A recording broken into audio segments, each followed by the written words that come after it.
Welcome to Eat, Drink, Think. I'm Amy O'Neill Hauk. In this podcast from Edible Communities, a network of magazines published in the US, Canada, and Mexico, we celebrate all things local and sustainable in the food world. This episode is brought to you by American Farmland Trust, the founder of the 15th annual America's Farmers Market celebration.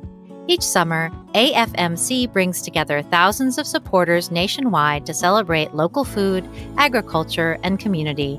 Support your favorite farmers market as it competes for state, regional, and national awards. Voting runs from June 19th to September 18th at markets.farmland.org. Today we're speaking with Lisa Held. Lisa is Civil Eat's senior staff reporter. Since 2015, she has reported on agriculture and the food system with an eye towards sustainability, equality, and health, and her stories have appeared in publications including The Guardian, The Washington Post, and Mother Jones. In the past, she covered health and wellness and was an editor at Well and Good. She's based in Baltimore and has a master's degree from Columbia University's School of Journalism. Recently, Edible Communities and Civil Eats partnered to produce a series of pieces that are available for the network of more than 70 local, independent edible publications to use in print. Lisa is the author of two recent stories, Biochar's Big Carbon-Rich Moment and Can Farming with Trees Save the Food System? We'll discuss both today. They cover agriculture innovations that are at once ancient and modern, agroforestry and biochar. We'll take a look at these techniques and talk about what promise and challenges they hold for farmers adapting to the climate crisis.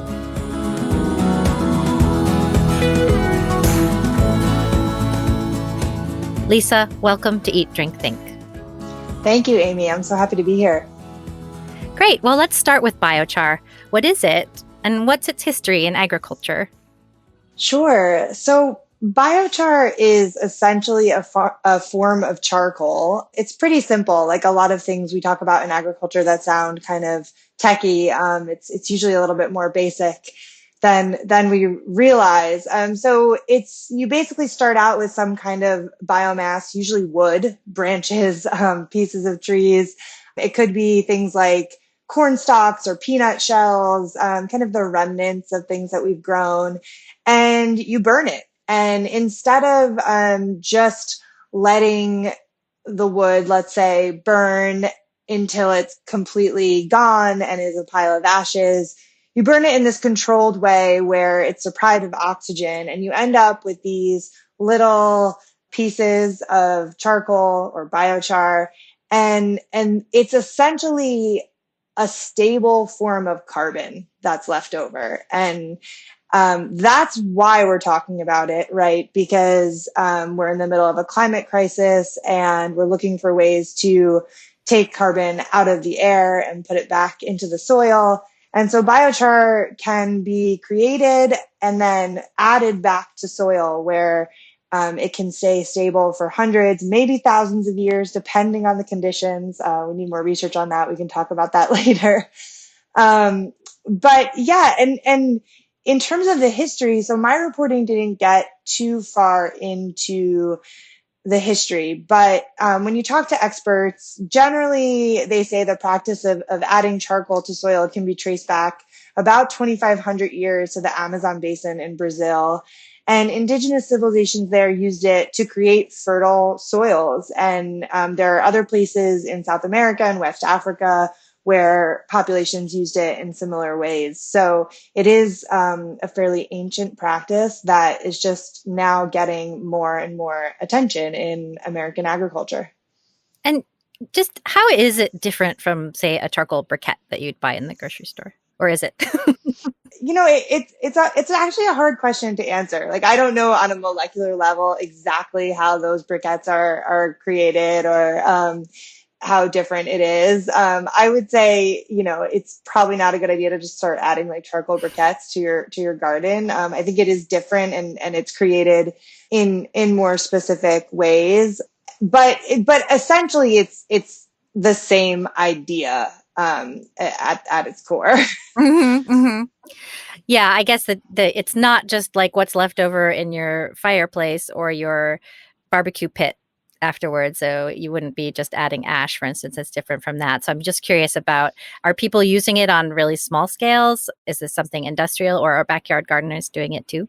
It's both. So most biochar in the country right now is made as a byproduct of energy production in biomass energy plants. So these are places where basically things like we were talking about before, like wood that is left over, is used to create energy, and then biochar is a byproduct, and it's sold and used for industrial purposes.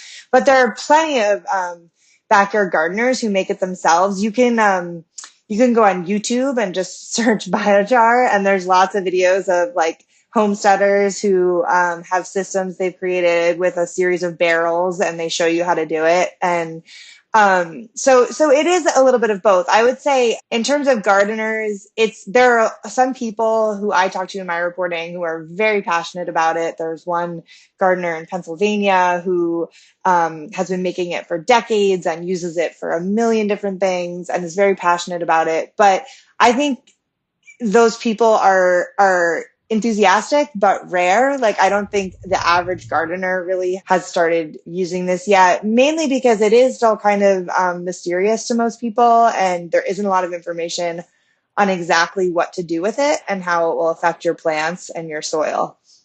So you just mentioned biomass energy plants, which is not something that really comes up a lot when you hear about the different kinds of energy that we're producing. We're talking about coal-fired plants ramping down and natural gas maintaining or ramping up, and all these things that people are juggling to try and reduce the carbon and the greenhouse gases. So why aren't we hearing about biomass energy? How does that come into play?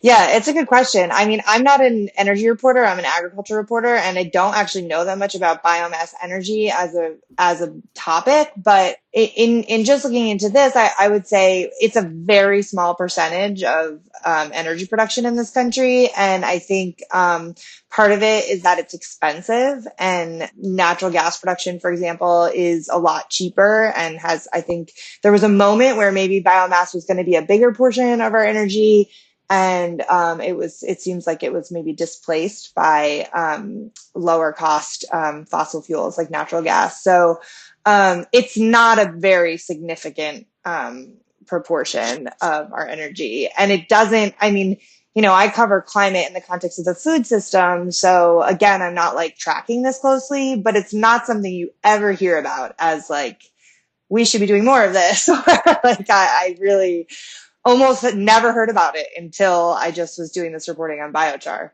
That's kind of what I was wondering. Like, is it something where you feel like the momentum is building, or it's no? Yeah, interesting. In your piece, you mentioned that one of the big challenges to seeing the benefits of biochar technology is scale. And I guess the biomass energy comes into play a little bit there, but both about how to produce enough of the material and how to foster adoption by farmers. So, what would help the most to further biochar's use as a soil builder and a carbon catcher? Sure. So in the US, we're not producing a lot. That's, the first thing. So the US Biochar Initiative gave me some numbers, and they had these estimates. There's about 150 commercial producers in the country, and they create between 70 and 100,000 tons per year. And that sounds like a lot, but Project Drawdown's estimates on how to make a climate impact with biochar are based on using 63 million tons at a minimum. So 100,000 versus 63 million is a pretty big gap. Those are estimates. There aren't great numbers. That's another issue.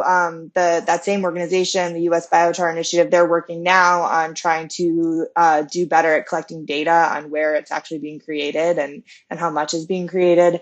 But there's definitely no getting around the fact that if we want to be adding it to more soil and storing carbon this way, it needs to scale up exponentially. And that will require a lot of money and a lot of infrastructure.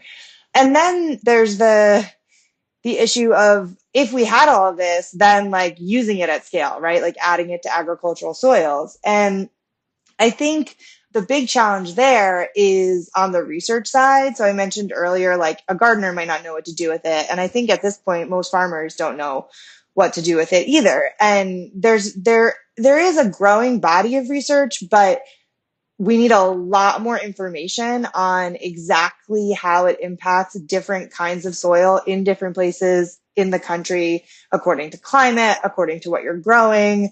So, if you're growing corn in Iowa, or you have an apple orchard in New York, or you have, almonds in California, like how adding biochar to your soil might impact how those plants grow is going to be different. And so we need a lot more place specific research. I also think going back to production for a second, like a lot of the production, as we said so far on the commercial side, has been like associated with biomass energy. And one of the places I think is the most interesting in terms of scale is producing it on a smaller scale regionally. So I in my reporting, I talked to a lot of people in forestry in places like Montana and Colorado who are coming at this as a means of controlling wildfires in those places, because they have to thin out the forests in this way that results in these piles, basically piles of debris, and it's branches, twigs, very small trees, these kinds of forest materials that fuel uncontrolled burning when wildfires happen. So they thin them out, and what they've been doing mostly is then just setting them on fire, and that's basically just releasing all that carbon dioxide into the air. And so the reporting I did, they were working on this project where they're bringing in this machine into those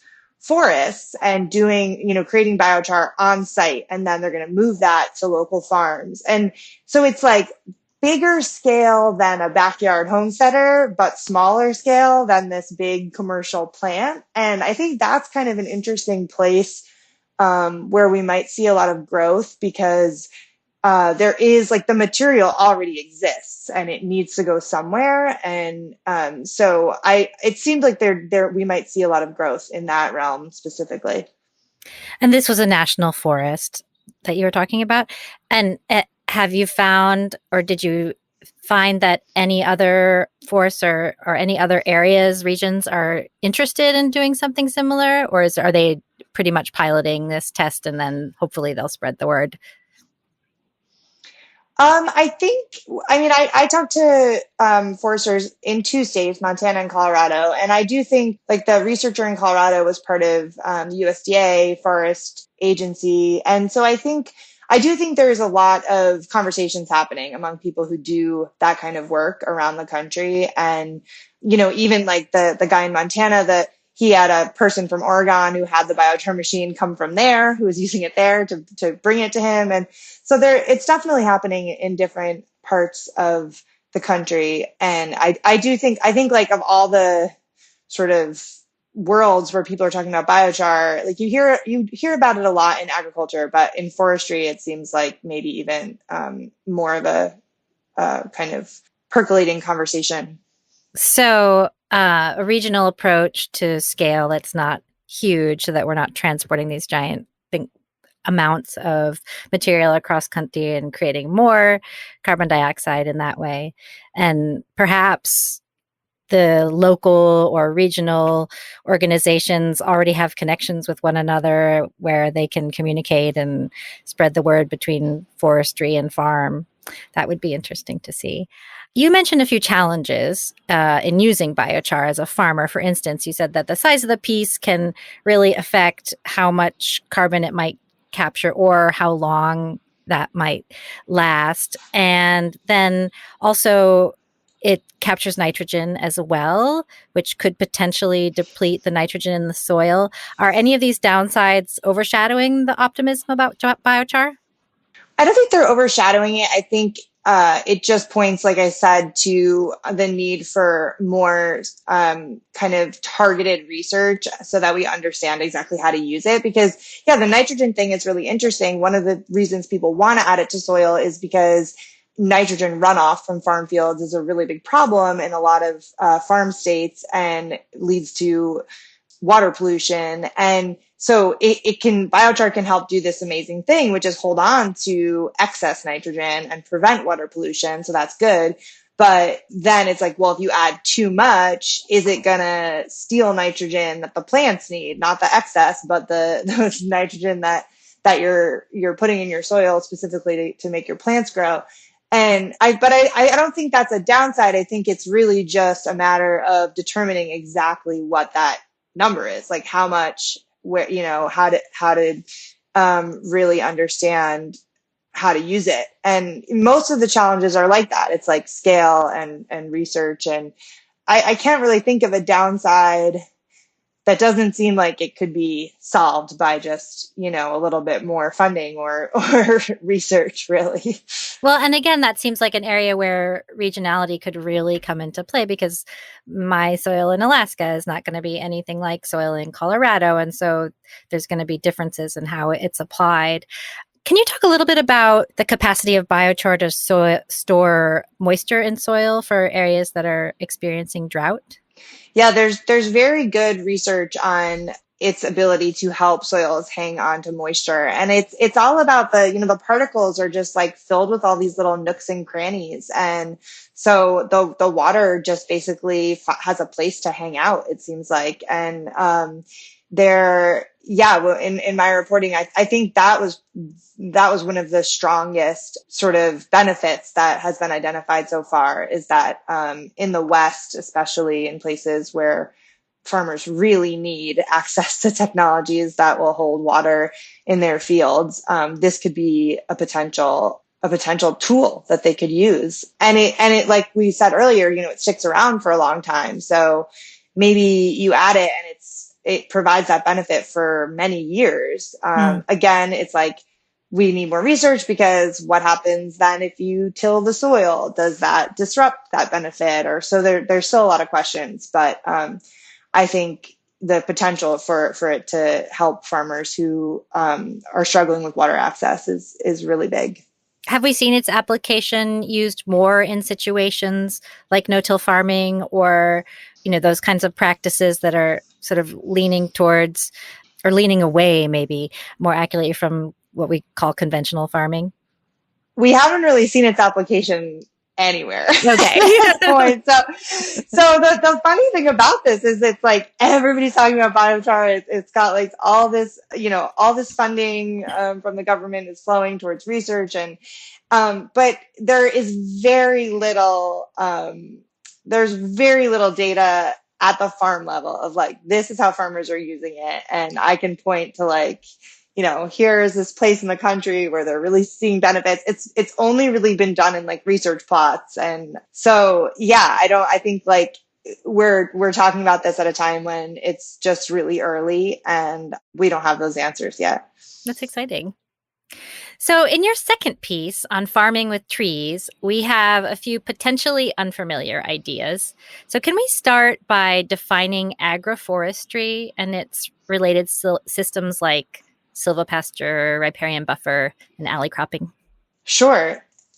I mean, agroforestry is really, it sounds very technical, just like biochar, and it's so simple. Like, that's why I kind of put in the piece like agroforestry, or just call it farming with trees. Like, it's so simple, but we're so used to, you think of a farm, you picture a farm, and it's just endless fields, and there's really often maybe like a couple trees around, the edge, but otherwise it's just cleared out. And the idea with agroforestry is just bring back more trees and shrubs. So having this term kind of allows you to then create really specific systems that you can apply. So silvopasture, I would say at this point, is the most, I don't know if it's the most popular. It's definitely the most, people are talking about it the most, I would say, right now. And so silvopasture is a form of agroforestry where you graze livestock.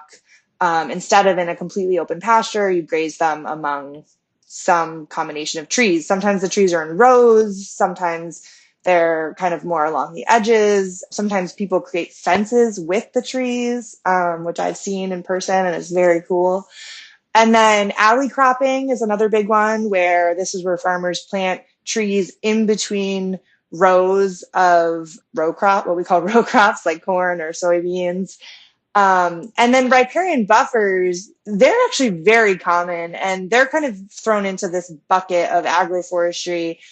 But, a lot of farmers have been doing this for a long time. It's basically planting smaller trees and shrubs alongside waterways to prevent runoff from fields going into the waterway and then, making its way to wherever, whether it's the Chesapeake Bay or the Gulf of Mexico, and causing issues there. So yeah, it's just multiple different ways of kind of adding more trees and shrubs to farms. And it's this amazing thing because it seems so intuitive, but we've been doing it the other way for so long, just clearing everything from the landscape and growing one thing or a couple things. And, we are not only in a climate crisis, we're also in a biodiversity crisis. And agroforestry is unique in that the more we do this, the more we kind of start bringing back a little bit more of an ecosystem on a farm, and that can really help with biodiversity as well as,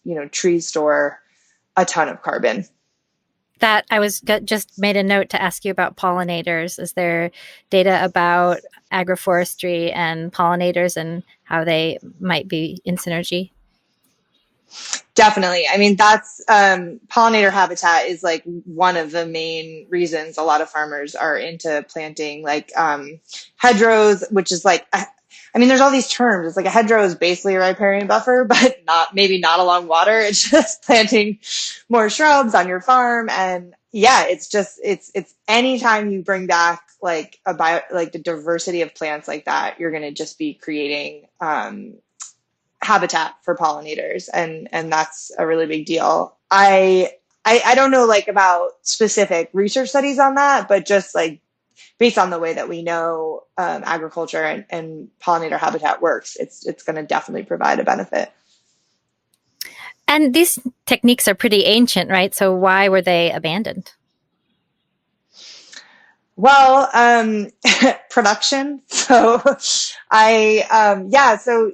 Native American tribes used a lot of techniques that we would now call agroforestry. A lot of times it's referred to as forest farming. And, they use controlled burning a lot, which, basically using fire to clear out parts of forests or like the understory within a forested area, and then maintaining the larger ecosystem while still growing food and foraging. And so a lot of indigenous cultures kind of understood that was a better way to do things because you were preserving that larger ecosystem. And in the US, European settlers arrived and basically clear cut forests. They just, cut everything down. And there was and still is this idea that, you should just plant as much as possible, as densely as possible on whatever land you have. And that's going to produce the most food at the most profit. But I think now, people are seeing that produces a lot of impacts that, are detrimental to the environment and to humans because we depend on that environment. And so now, there's this kind of recognition that was probably not the best way to go. And we need to start building some of it back. We're never going to, the depressing part is, there's the farm that I was at in Pennsylvania. It was in this area called the Great Eastern Woodlands. Those are never coming back. We're never going to have that landscape again. But we can at least try to build slightly more diverse systems, and that I think will have a really big impact. I'm curious, as governments and nonprofits are ramping up funding for agroforestry, are they looking to Indigenous knowledge bearers for leadership and expertise? I wish they were doing that more. In my research, I found some great work happening in Northern California where some tribes were partnering and leading some agroforestry work. There are, so the USDA has this program called the Climate Smart Commodity Program that I mentioned in this story, and they're giving a lot of money. I think it's $3 billion total, to different climate smart farming projects. And a lot of them are focused on agroforestry. And several of those agroforestry projects do have tribal partners involved, which is great to see. But it's not, I think, overall, it would be great to see more recognition of that history and that work, and have more tribal organizations that are really, really leading on this, and more funding flowing to those projects. In your story, you quote Keith Keeley, executive director of the Savannah Institute, as saying, "Farmers are stewards of photosynthesis, one of our oldest and best technologies for getting carbon out of the atmosphere." And that quote stood out to me because it seems like for a few generations at least, what we call conventional farming has been, unwitting or not, party to resource extraction, that is taking from the soil and not stewarding it. Keeley's perspective, it kind of seems to share what Tim Souter takes when he says his pasture land wants to be a forest. He's kind of giving that pasture its own voice, which I think is a very cool way of putting it. Do you think there's a wider shift in perspective towards stewardship happening? That's a tough question. I think, I guess, the fact that Keith Keeley was at a USDA conference. So that conference where I quoted him from is USDA's sort of big event of the year, where they have like all of the biggest players in commodity agriculture, and the big meat companies, and everyone basically in that room talking about how to grow food in the US. And I think the fact that any of this is being talked about is a really big shift. So, for instance, I covered agriculture during the last administration, and that same event, the USDA annual event, the Trump administration's USDA actually didn't use the word climate change. They actually didn't even say it. So, I guess like there is a shift in like now we're talking about, we have these climate smart grants, we have this overall recognition that we need to be thinking about the climate crisis in terms of farming, and not just in terms of both making farms resilient and then also reducing emissions from farms. And that is fairly new, and it is a shift. It's like, I don't think a lot of farmers are thinking the way that Tim Souter is thinking at Fiddle Creek Dairy. And he is, kind of seeing his role as this steward of the land, and kind of his animals, and his role in feeding people. There are lots of farmers who feel that way, but the forces that support, or I guess don't support them, I think that there's still more, they're still facing more obstacles than they are facing support in general, and more money is flowing to things that are not beneficial and are, increasing greenhouse gas emissions versus this kind of thing we're talking about.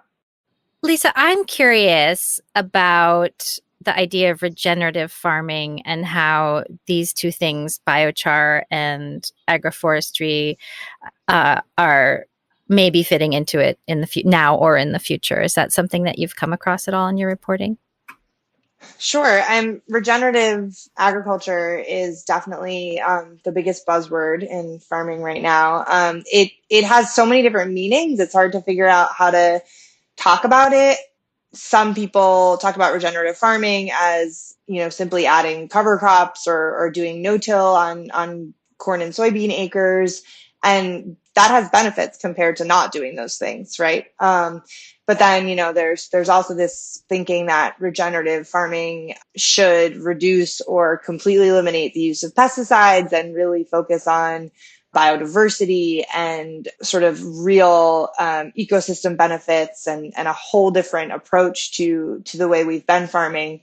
I think the kind of overlap where all people who talk about regenerative farming always kind of come together is that we should be thinking more about soil and improving soil instead of simply extracting from it as much as we can. And both of these practices are kind of about that, right? Like biochar, we're saying, well, if we add this to soil, we can hang on to water, which helps improve the quality of that soil. We can retain nutrients. Actually, we didn't even talk about another thing that biochar does is provide more space for microbes, which is huge for soil health. And then agroforestry, same thing. Like you're planting trees, you're increasing diversity and bringing all kinds of critters that weren't there before back to the farm, the pollinators, the birds. It's just everything is just bringing more biomass and more diversity, and that is going to benefit that soil. And so I do think both of these things fit, no matter what your kind of approach to regenerative, both of these practices fit pretty squarely into it. Yeah, I noticed that you left the term out of both stories, and I thought that was probably an intentional omission because it does get diluted and maybe a little bit greenwashed, but it seems like an important idea, or potentially important idea, if we can land on some accepted tenets of it. Do you think, or no?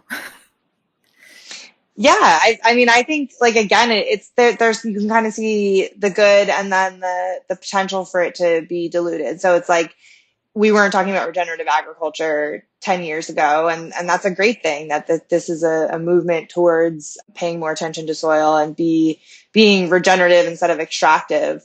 Just that idea is pretty revolutionary compared to how we've been producing food in this country for the last several decades. Or really last 100 years. And, so that's good. And yeah, I think like a lot of people that I interview and talk to think that this is all positive, that there's two ways of thinking about it. Any sort of benefit to soil, no matter how small, and especially like a lot of the smaller tweaks, you're doing them on big acres. So there might be benefit there. But then, there's the thinking that, well, if we start calling everything regenerative, then producers like Tim Souter, who has this tiny farm and he's producing like the highest quality milk you could ever produce, and it's expensive, and he's not going to be able to compete with a farm that is, just planting cover crops on a conventional dairy and also gets to call its practices regenerative, right? Mm-hmm.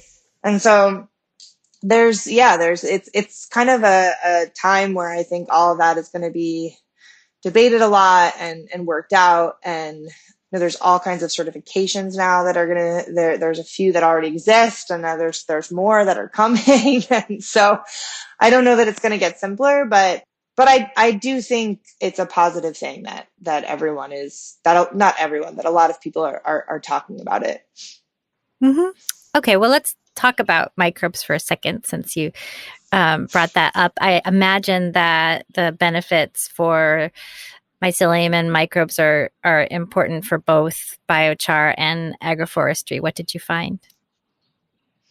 That it's funny. I didn't actually. I don't know anything about microbes and agroforestry. That would be very interesting. I'm like, ooh, that's kind of cool. We should look into that. But anytime you increase diversity, you're going to help more microbes thrive, and so I can't imagine it. It would be interesting to see some research on that. But yeah, biochar again. It goes back to the little spaces in the particles. They're just so porous that you're just creating more places for microbes to live, basically, which is very simple, but that's what's happening. And I think that there's some research that shows benefits from adding biochar to the sort of microbial diversity. And I'm sure that will be another big focus of research going forward, because, a lot of the focus on the funding coming in now is on research. And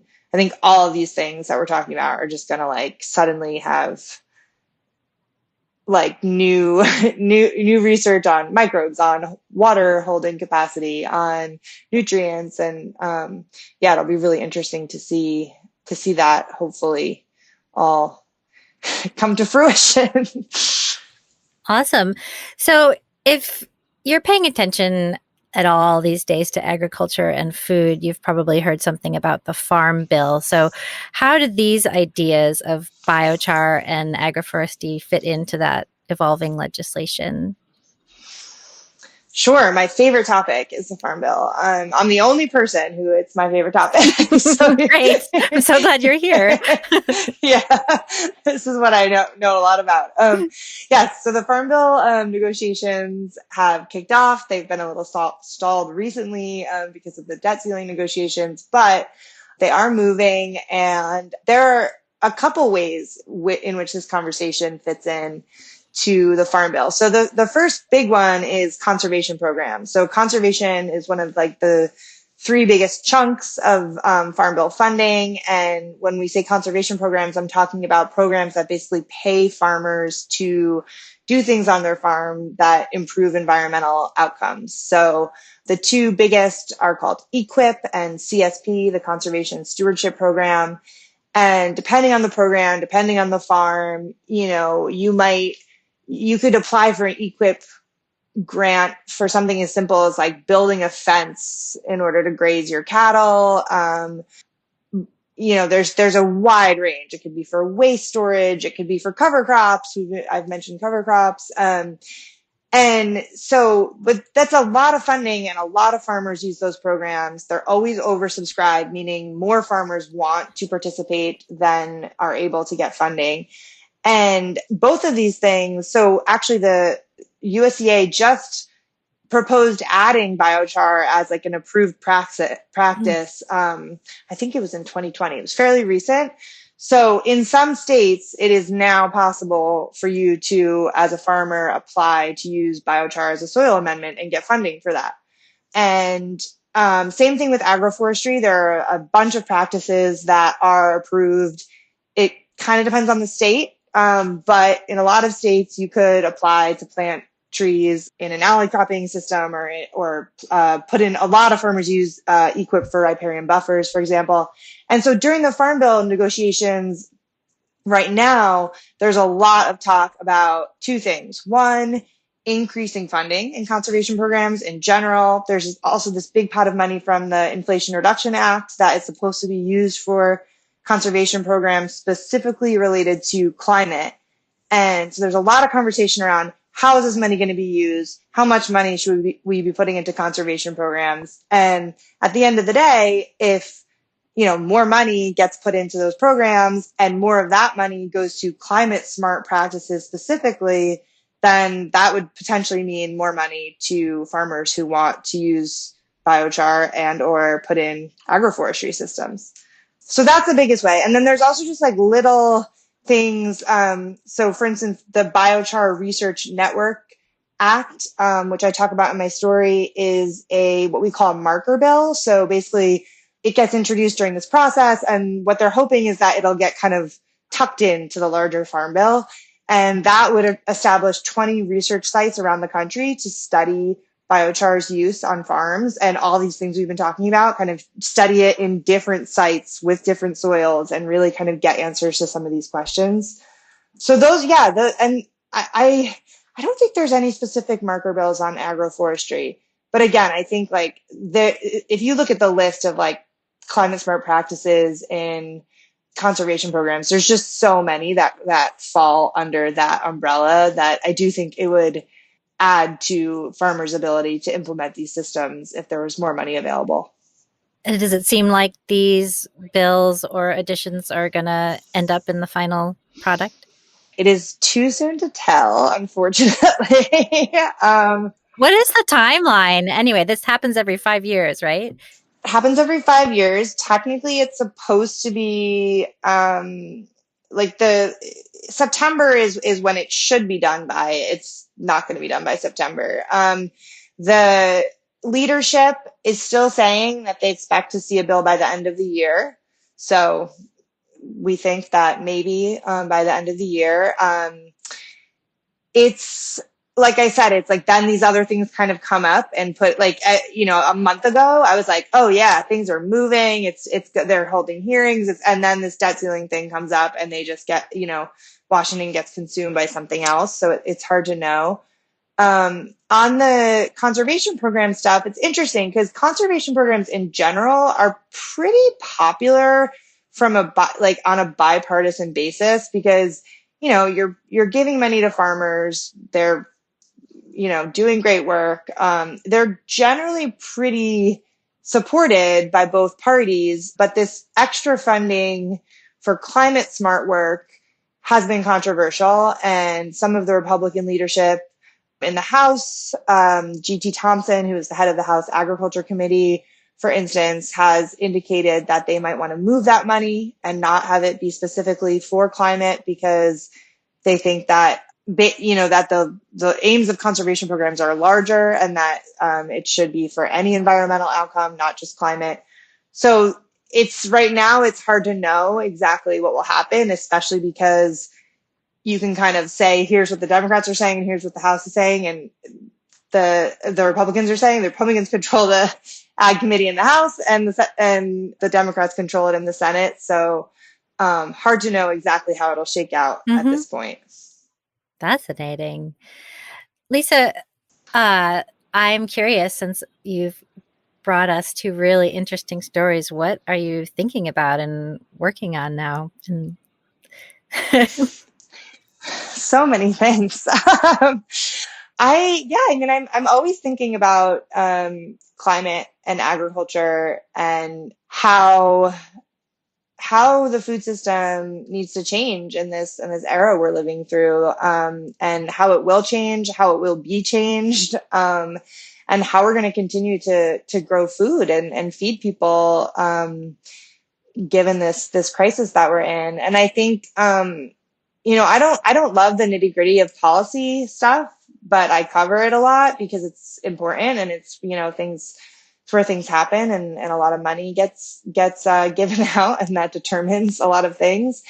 And I think right now it is an interesting time because like we talked about, there's more attention to this world, and it almost feels like a little bit of a pivotal moment where that attention could lead to a lot of real change and a lot of real funding going to good work and reconsideration of the way that we've been doing things that has been damaging the environment and shifting to a more regenerative system. Or it could happen that essentially everybody says, all these sort of big food companies now are on board with quote unquote climate action because they have to be.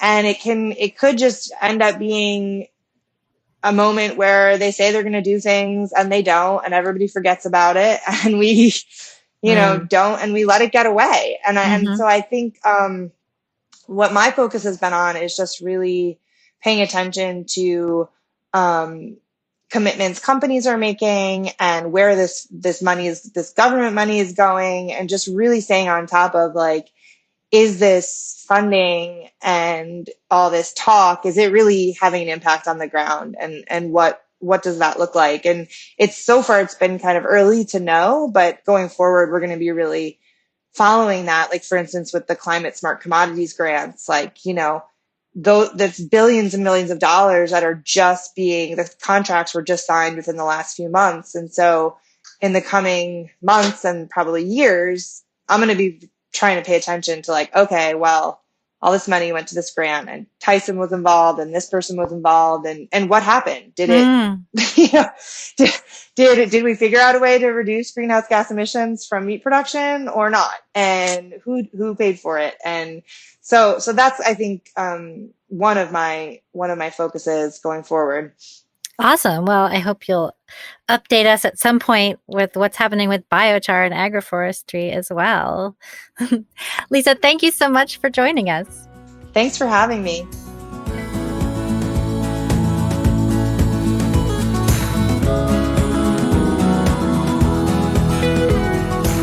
We've been listening to Senior Staff Reporter for Civil Eats, Lisa Held. Thank you for joining us today at Eat.Drink.Think. If you liked this episode, be sure to subscribe wherever you get your podcasts, and don't forget to pick up your local edible magazine. You can find show notes for today's episode at ediblecommunities.com.